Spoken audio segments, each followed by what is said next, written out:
अस्सलामुअलैकुम, मैं हूं मोहम्मद अकील और आप देख रहे हैं मेरा channel physics with Mohammad Akeel. आज बेटा हम लॉन्ग क्वेश्चन पढ़ने जा रहे हैं फिजिक्स का second chapter vector addition by component method. तो बेटा हम स्टार्ट करते हैं। जैसा कि यहाँ पे लिखा हुआ है vector addition by component method. इसको बेटा मैं इजी वे से आपको बताता हूँ कि हमने इसको कैसे ऐड करना है।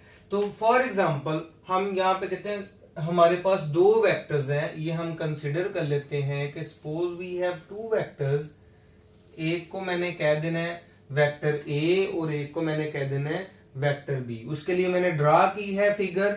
इसको हम कहते हैं Cartesian coordinate system. Cartesian coordinate system तो इसमें हमने दो वेक्टर्स को ले लेना है। एक वेक्टर मैंने कह दिया हमारे पास ए वेक्टर है, एक वेक्टर जो है वो हमारे पास बी है। इनको ऐड कर देना है by using head to tail rule.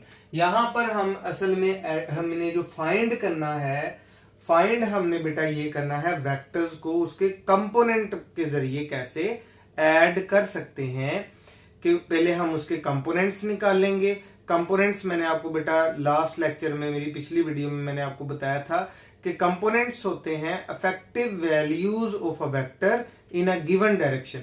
किसी भी वेक्टर की इफेक्टिव वैल्यूज गिवन डायरेक्शंस में, गिवन डायरेक्शंस मैंने आपको बताई थी वो आई हो सकती है, जे हो सकती है, के हो सकती है। क्योंकि फर्स्ट ईयर में हम जो है प्लेन पढ़ते हैं या हम स्पेस पढ़ते हैं। प्लेन मतलब हम टू कोऑर्डिनेट सिस्टम को पढ़ते हैं जिसमें एक्स और वाई है। स्पेस मतलब थ्री कोऑर्डिनेट सिस्टम को पढ़ते हैं जिसमें एक्स, वाई और जी होता है। तो यहाँ पे हमारे पास प्लेन कोऑर्डिनेट सिस्टम है, यानी इसके दो एक्सिस हैं। एक इसका एक्स एक्सिस है और दूसरा इसका वाई एक्सिस है। हमने बेटा एक्स और वाई एक्सिस में इसको स्टडी करना है। तो एक वेक्टर ए है हमारे पास। वेक्टर ए ओरिजिन से स्टार्ट हो रहा है, ये उसका हेड है। इसके ऊपर हमने वेक्टर बी को ऐड कर देना है। वेक्टर बी फॉर एग्जांपल इस डायरेक्शन में है, तो ये वेक्टर बी जो है ये हमने इसमें ऐड कर दिया। तो अब बेटा बाय तो इनका रिजल्टेंट वेक्टर हमने ले लिया। रिजल्टेंट वेक्टर आ जाएगा हमारा ए से बी की डायरेक्शन में। ये हमारा रिजल्टेंट वेक्टर है आर। तो इन पॉइंट्स को हमने मिला दिया इस तरह से। तो दो वेक्टर्स थे हमारे पास, एक वेक्टर ए है, एक बी है। इनको ऐड कर दिया by using head to tail rule. हमने फाइंड क्या करना है? Component method. Head to tail rule हमने फाइंड नहीं करना, ये हम पहले पढ़ चुके हैं। ठीक है, तो हमने ये साबित करना है कि इससे जो वेक्टर आर हमारे पास आ रहा है same as it is vector हमारे पास आएगा। देखें हमने क्या किया है, consider two vectors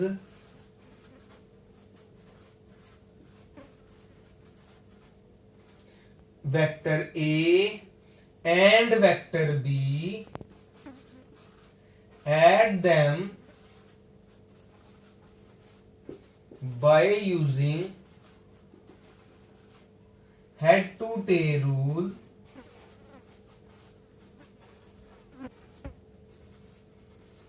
on Cartesian coordinate system या plane कोऑर्डिनेट सिस्टम। हमने बेटा इनको कार्टेशियन कोऑर्डिनेट सिस्टम के ऊपर हेड टू टेल रूल के जरिए ऐड कर दिया हमने। तो हम इसको देख सकते हैं हेड टू टेल रूल के मुताबिक हमारे पास वेक्टर आर जो है ये इक्वल आ रहा है वेक्टर ए प्लस बी। ये हेड टू टेल रूल के जरिए है। तो हमें क्या चाहिए? इनके कंपोनेंट्स के जरिए हमने इसको जो है वो फाइंड करना है। तो फिर हम क्या करेंगे, इन सब के हेड से परपेंडिकुलर जो है वो ड्रॉप कर देंगे दोनों एक्सिस में। हमने कहा जी एक्स एक्सिस में मैंने यहां से परपेंडिकुलर ड्रॉप कर दिया है। ये हमारे पास वेक्टर ए है, तो ये इसका एक्स कंपोनेंट हो गया, ये वेक्टर ए का वाई कंपोनेंट होगा। यहां से इसी तरह सेम परपेंडिकुलर ड्रॉप कर दिया अलोंग एक्स एक्सिस भी अलोंग y एक्सिस भी, तो ये वाला कंपोनेंट इसका जो इतना है ये बन जाएगा b का x कंपोनेंट और ये बन जाएगा b का y कंपोनेंट। तो दोनों के कंपोनेंट्स आ गए। इसी तरह हमारे पास वेक्टर r भी है, तो वेक्टर r का भी हमने जो है वो कंपोनेंट फाइंड करना है। तो वेक्टर r का कंपोनेंट निकालने के लिए हमने वेक्टर r के टिप से यानी वेक्टर r के हेड से परपेंडिकुलर ड्रॉप कर दिया on x axis and on y axis. ये y एक्सिस पे परपेंडिकुलर आ गया इसका, तो ये वाला यहां से यहां तक ये बन जाएगा r y।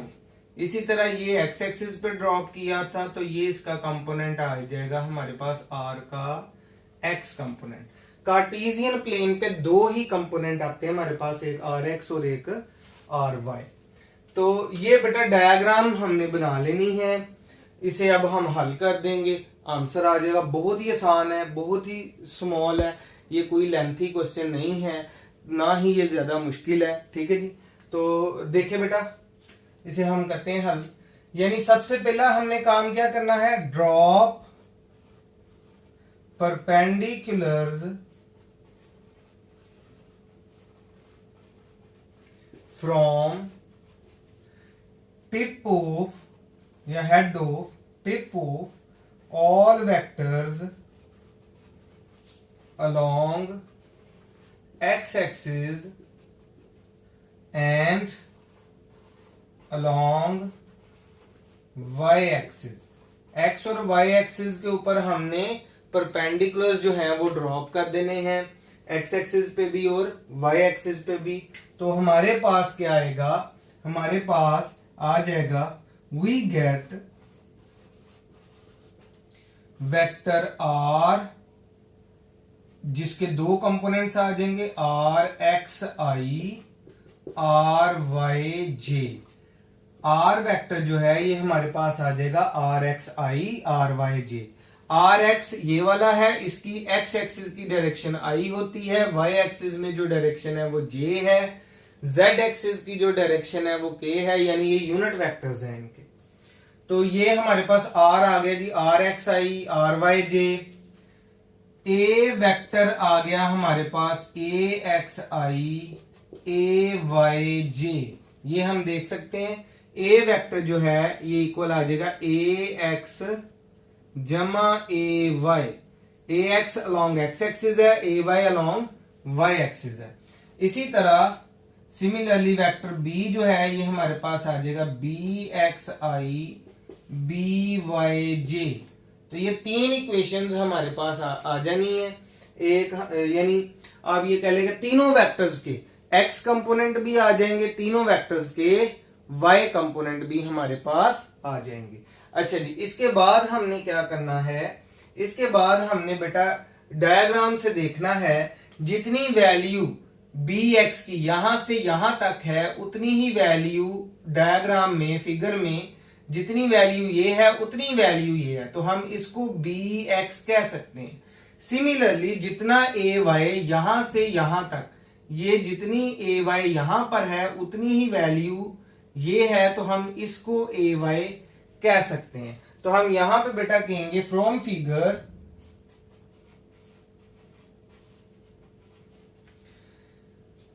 rx is equal to ax जमा bx and ry is equal to ay plus by। तो ये हमारे पास दो इक्वेशंस आ जानी है बेटा जी। एक हमारे पास आ जाएगा rx क्या होगा ax प्लस bx और ry क्या होगा ay प्लस by। ये हम देख सकते हैं यहाँ पे rx है ax प्लस bx और ry है ay प्लस by। अच्छा, अब तकरीबन आपका क्वेश्चन सॉल्व हो गया। हमें जब हमने कंपोनेंट के जरिए किसी भी वेक्टर को निकालना होता है तो हमें उसके कंपोनेंट्स चाहिए होते हैं। जब ऐड करना है हमने बाय कंपोनेंट मेथड तो हमें उसके कंपोनेंट्स चाहिए होते हैं सॉरी, हमें इनके कंपोनेंट्स चाहिए होते हैं और बेटा जी हमने इनके कंपोनेंट्स की मैग्नीट्यूड ले लेनी है और डायरेक्शन ले लेनी है, तो इसी को वेक्टर कहते हैं। वेक्टर की डेफिनेशन में जाएं तो vector a physical quantity that has magnitude and direction. Vector बेटा एक ऐसी फिजिकल क्वांटिटी होती है जिसकी मैग्नीट्यूड होती है और उसकी डायरेक्शन होती है। तो आंसर तो आ गया। अब यानी हमने क्या लेना है, इसकी मैग्नीट्यूड ले लेनी है और इसकी डायरेक्शन ले लेनी है, क्योंकि कंपोनेंट्स हमने निकाल ली हैं। कंपोनेंट्स कैसे निकाले, हमने डायग्राम की मदद से निकाले हैं। डायग्राम किसकी मदद से बनाई है, हेड टू टेल रूल की मदद से बनाई है। यानी हमने हेल्प ली है हेड टू टेल रूल की, उसकी मदद से हमने डायग्राम बनाई है। डायग्राम से हमने कंपोनेंट्स फाइंड आउट किए हैं, एक्स कंपोनेंट्स भी और वाई कंपोनेंट्स भी, दोनों वेक्टर्स के। दोनों वेक्टर्स के हमने एक्स कंपोनेंट भी फाइंड आउट किए और वाई भी फाइंड कर लिए। ले जी, अब हमारा काम खत्म हो गया। अब हमने निकालनी है सिंपल मैग्नीट्यूड और डायरेक्शन। मैग्नीट्यूड बिल्कुल बेटा उसी तरह ही रहेगी जो हम पहले पढ़ चुके हैं मैग्नीट्यूड के बारे में। Magnitude of resultant vector, magnitude of resultant vector, resultant vector R की मैग्नीट्यूड, आर वेक्टर की मैग्नीट्यूड ये होगी एक्स कंपोनेंट का स्क्वायर प्लस वाई कंपोनेंट का स्क्वायर और सारे पे स्क्वायर रूट।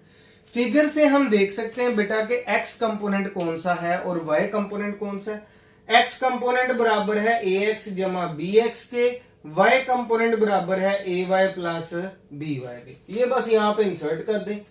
आर वेक्टर की मैग्नीट्यूड आ गई जी ए एक्स प्लस बी एक्स, इसका सारे का स्क्वायर हो जाएगा A Y plus B Y, इस सारे का स्क्वायर हो जाएगा और स्क्वायर रूट। इसी तरह बेटा अगर हमारे पास n वेक्टर्स दिए, यानी हमारे पास बहुत सारे वेक्टर्स जो हैं वो मौजूद हैं, तो बेटा और ज्यादा काम आसान हो जाएगा।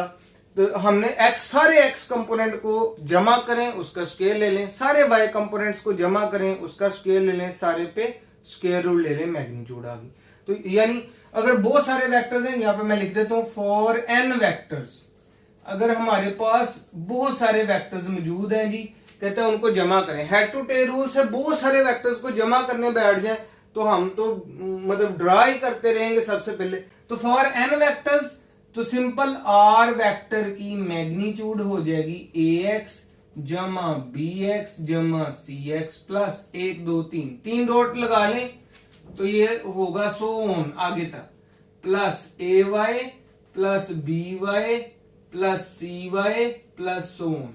तो इसका भी स्क्वायर हो जाएगा, सारे पे स्क्वायर रूट आ जाएगा, पूरी वैल्यू के ऊपर स्क्वायर रूट आ जाना है। ठीक है जी। अच्छा जी, तो सारी वैल्यू के ऊपर स्क्वायर रूट आ गया आपके पास, तो ये आ गई मैग्नीट्यूड फॉर n वेक्टर्स। अब बेटा हमने डायरेक्शन लेनी है। डायरेक्शन एंगल ये भी बेटा सेम रहेगा, theta is equal to tan inverse of y component बटा x कंपोनेंट। ये होती है डायरेक्शन। जब भी आपने डायरेक्शन लेनी है तो आपने कैसे लेनी है, tan inverse of y component over x component. किसी भी सिंगल वेक्टर की जब आप मैग्नीट्यूड लेंगे, चाहे वो रिजल्टेंट वेक्टर है चाहे वो कोई और वेक्टर है, अगर आपने उसकी डायरेक्शन लेनी है तो वो theta is equal to tan inverse y component over x component होगा। देखें जी, हम इसे कर लेते हैं हल। Theta is equal to tan inverse of y component, इसका बेटा हमारे पास है आर वाई और x कंपोनेंट है हमारे पास आर एक्स। तो वो हम लिख सकते हैं R Y over R X, यानी ये बराबर आ जाएगा tan inverse of A Y plus B Y over A X plus B X. N vectors उसी तरह ए वाई की जगह पे हमारे पास आ जाएगा A Y plus B Y plus C Y plus so on, और एक्स कंपोनेंट की जगह पे आ जाएगा A X plus B X plus C X plus so on. तो वो हम इसको हम लिख सकते हैं tan inverse of A Y plus B Y plus C Y plus so on over A X plus B X plus C X plus so on. ले जी, सवाल हमारा हल हो गया। अब इसकी लिखनी है करेक्टरिस्टिक्स। करेक्टरिस्टिक्स कैसे लिखनी है, जो हमने स्टेप्स लिए हैं उनको आगे लिख देना है। वो 4-5 पॉइंट्स हैं तो वो लिख देंगे हम और सवाल हमारा सॉल्व हो जाएगा। पहला पॉइंट आ गया जी। पहले पॉइंट में हमने क्या किया, तमाम कंपोनेंट्स के, तमाम वेक्टर्स के एक्स और वाई कंपोनेंट फाइंड किए थे। यही हमारा पहला पॉइंट होगा। हम यहां पे लिखेंगे find X and Y components of all vectors. सारे वेक्टर्स के एक्स और वाई कंपोनेंट्स निकाल लिए हमने। दूसरे पॉइंट में हमने क्या किया, आर एक्स फाइंड किया था। क्या फाइंड किया था, आर एक्स। ठीक है जी। तो सेकंड पॉइंट में हमने फाइंड किया फाइंड आर एक्स। ठीक है जी। ये कैसे फाइंड करना है हमने, बाय एडिंग एक्स कंपोनेंट्स को जमा करके ऑफ ऑल वेक्टर्स, सारे वेक्टर्स के एक्स कंपोनेंट को जमा कर दिया, आर एक्स आ गया। अब हमने क्या लेना है, आर वाई लिया। आर वाई कैसे आएगा, by adding all the Y component, सारे वाई कंपोनेंट को जमा कर दिया, आर वाई आ गया। यानी find R Y. R Y क्या कैसे फाइंड होगा, by adding Y components of all vectors, सारे वेक्टर्स के वाई कंपोनेंट्स को हमने जमा कर दिया, हमारे पास आर वाई आ गया। ठीक है जी। तो अब चौथे स्टेप में हमने क्या किया, मैग्नीट्यूड निकाल ली। पांचवें स्टेप में क्या किया, हमने थीटा निकाल लिया। यानी फोर्थ स्टेप में हमने क्या निकाली है, magnitude of resultant vector. Magnitude of resultant vector, resultant vector की मैग्नीट्यूड वो कैसे निकलेगी, वो आ जाएगी आर वेक्टर की मैग्नीट्यूड। सिंपल, एक्स कंपोनेंट का स्क्वायर, वाई का स्क्वायर, सारे पे square root, same as it is. बिल्कुल यही वाला फार्मूला यहां पे आ जाना है। थीटा आखिरी पॉइंट बेटा हमारा थीटा के ऊपर है। फाइंड डायरेक्शन एंगल, या सिंपल यहां पे लिख लें डायरेक्शन एंगल। वो कैसे होगा, theta is equal to tan inverse of R Y over R X, Y component over X component. तो बेटा ये हमारा कंप्लीट लॉन्ग क्वेश्चन है। ठीक है जी। ये 5 नंबर का भी आ जाता है और ये 4 नंबर का भी आ सकता है। तो ये बहुत ज्यादा इंपॉर्टेंट क्वेश्चन है। ये काफी बार बेटा ये पेपर में रिपीट हुआ है। इसे आप याद करें अच्छे से। अगर कोई चीज समझ नहीं आई तो आप मुझे कमेंट बॉक्स में बता सकते हैं, हम इसको जो है वो एक्सप्लेन कर सकते हैं, कोई मसला नहीं है। मैंने इसे शॉर्ट करके आपको समझाने की कोशिश की है कि easy to understand. Thank you so much. अल्लाह हाफिज।